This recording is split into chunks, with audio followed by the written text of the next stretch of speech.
Hi Sagittarius, kumusta po kayong lahat? Okay, so yan Sag, maraming salamat po sa walang sawang pagsubaybay sa ating mga reading. And kung ikaw ay bago pa lang sa ating channel, mag-subscribe na po kayo. Then, i-click mo na rin yung ating notification bell para lagi kang updated sa ating mga bagong upload, okay?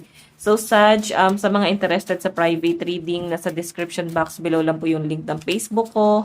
Mag-message lang po kayo sa akin, then papalo na rin po dyan. Ayan lang din guys yung name ko sa Facebook at saka yung profile picture. Dalawa yon no? Facebook at saka page. Alin man doon guys. Pwede nyo kayo message. Okay, so by the way, tignan natin.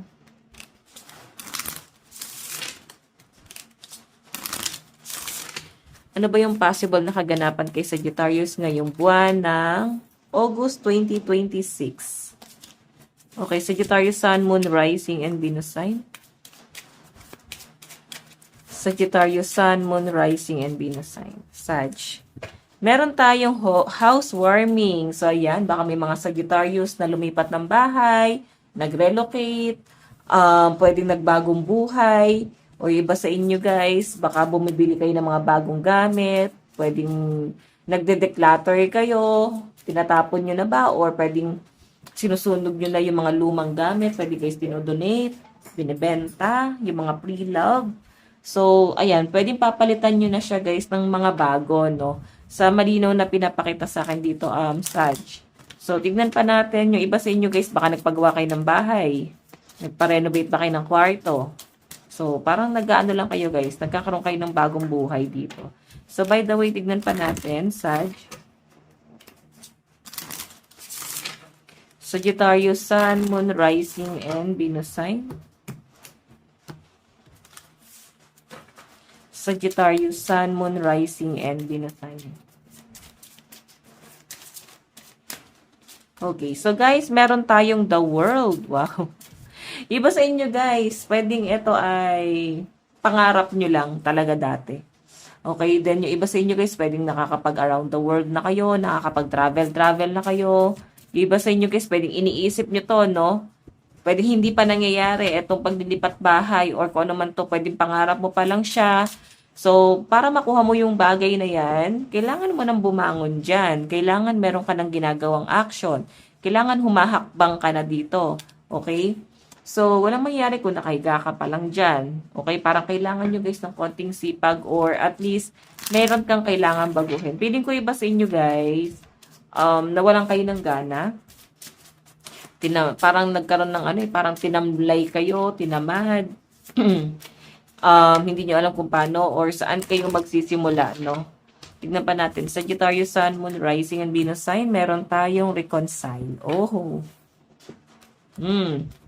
I think yung iba sa inyo, may nakaalitan ba kayo? May nakagalit ba kayo, Sag? So, may nakikita ko dito pwedeng nalulungkot, namimiss nyo sila, namimiss ka nila. So, may nakikita ko dito guys na possible na parang gusto makipag-reconcile sa inyo. Pwedeng sila itong nakakamiss sa inyo, someone, or mga taong nakaalitan, nakagalit ng mga Sag, no? So, pwedeng aware sila na hindi na madali, no? Or pwedeng hanggang ngayon, magkaaway pa rin kayo. Pero alam nyo guys, namimiss kayo na tong taong to. Okay? Kung may nakaalitan kayo na itong mga nakaraang buwan. So, hindi ko siya guys masabing sa love life, no? Piling ko sa mga taong nakasama mo, nakabanding mo, mga friends, mga dating kaibigan, or pwedeng naka-talking stage, someone na nang ghost. May nakikita kasi ako dito guys, galit pa rin. Pero gusto makipag-reconcile. Pwede ikaw to or sila. Pwede nyo guys i-reverse yung energy, no? So, check pa natin. Sagittarius, Sun, Moon, Rising, and Venus sign. Sagittarius, Sun, Moon, Rising, and Venus sign. Meron tayong, the Hangman. Yun nga lang guys, medyo komplikado pa kasi yung sitwasyon. So, pwedeng hindi pa nangyayari itong reconciliation na to kasi pwedeng iniisip pa yung mga conflict, pwedeng pinapakupa mo na yung tension. Nakikita ko kasi guys na parang gusto makipag-ayos, merong gustong linawin, merong gustong klaruhin. So, hayan yung pinapakita sa akin dito. Check pa natin ha. So, kung ano man to guys, naging conflict na to, may nakikita ko guys na gustong humingi ng tawad or kapatawaran. I think ngayong buwan na to, may mga nare-realize sila. Pwedeng napoprostrate kasi namimiss ka nila. Okay, may nalulungkot pero meron pa ring nagagalit. Pero I think kailangan lang to guys madaan sa usapan. And kagaya ng sabi ko, huwag nyo na siguro masyadong isipin kung ano yung naging conflict. Ang isipin nyo na lang dito kung ano yung pinagsamahan nyo. Okay. Tignan natin. Meron tayong strength. Ayan. So, possible guys na magkaayos-ayos din, no? Feeling ko kasi ang i-consider dito is kung ano yung naging samahan before. And isa pa sa nakikita ko dito, guys, since the strength parang kailangan nyo guys magpakatatag muna sa mga nangyayari sa buhay nyo ngayon. Marami kayong kailangan i-consider or at least ayusin, linisin. Kailangan magpakatatag ka. Feeling ko daming nangyayari sa buhay nyo ngayon. Ayan, again, additional message. Meron tayong rich cat. Wow. So, may nakikita ko dito, guys. Baka may travel talagang paparating sa inyo. Maganda rin, guys, na pagdating sa pera. Okay, abundance to. So, pwedeng magre-resign siguro yung iba sa inyo. Baka may makukuha kang separation fee. Pwedeng may makukuha kang pera dyan sa company mo na yan. I think ito yung isa sa mga ina-expect ng iba sa inyo. Or baka maglo-loan kayo. May nakikita kasi akong perang paparating sa inyo, guys. Okay, baka maglo-loan.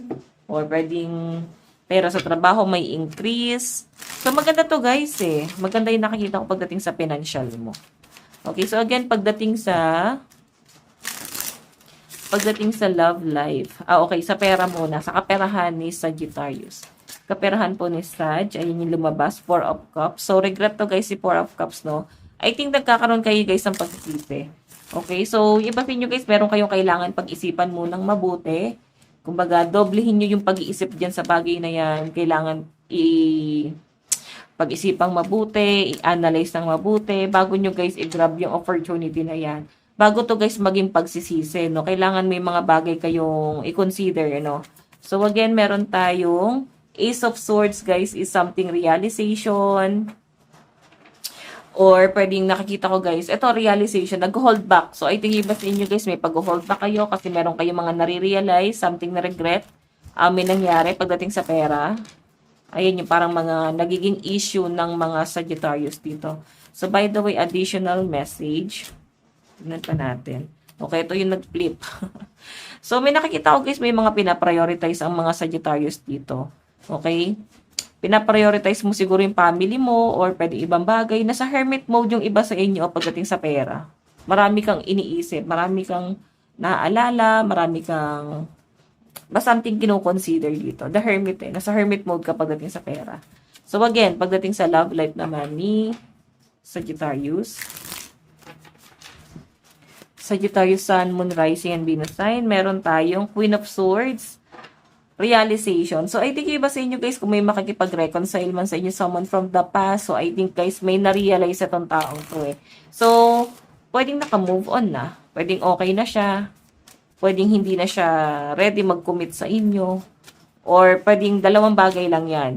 Pwedeng bumalik sa inyo pero limit na siya or nagsiset na siya ng boundaries. Or pwedeng hindi na talaga siya guys magkapatawad pero friends pa rin kayo. May mga ganun. Basta may mga limit, no? May ano pa rin. Nagsiset pa rin ng boundaries itong taong to. So, 8 of Wands guys, communication. May mga pag-uusapan. May makikipag-usap. So, may expect mo, no? May someone na magre-reach out guys. Meron tayong 7 of Cups. Oh, yung iba lang dito guys, pwede ikaw to na magpipigil dito sa connection na to. Pwede ikaw or siya tong magpipigil dito sa connection na to. Okay, yan yung pinapakita sa akin pagdating sa love life mo. May may magre-reach out. Okay. Tignan natin guys, additional message. Additional message. Advice para kay Sag. Meron tayong think it through. So, ayan o, may mga bagay kang kailangan pag-isipan, pag nilay-nilayan ngayong buwan ng August 2026. So, more on guys, pagpapahinga. Parang pinagpapahinga ka muna ni universe ngayon para may mga pag-isipan ka. Okay? May mga bagay ka kailangang ayusin. Parang dapat within this month, maayos mo siya. Parang ganon. So, by the way, Sag, ito lang po ang inyong reading. Maraming salamat po. God bless and love you all. Bye-bye po.